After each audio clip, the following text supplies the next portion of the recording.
सानसेयारि बड'सा खौरांलाइनि दिनैनि थामहिनबा 21 अक्ट'बरनि बिसानाव फारियै गलाघाटनि पबित्र ब्रत दैमारिनि जाखोसे सैमा फाग्ला, बर' बाजार सोलोंसालिमा चिरांनि रकि नार्जारिनि निजोम फुंबिलि, क'क्राझारनि रिमा ब्रह्मनि सायखं नों रजे, बर' बाजार सोलोंसालिमा चिरांनि आलेरा बर'नि थफि हांनाय बिबारा सिरिबाय, क'क्राझारनि रिन्दाव बसुमतारिनि जोंनि गामि,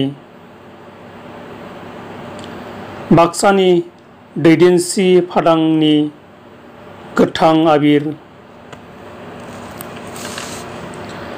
फानु एल नार्जारिनि नों बावबाय नामा,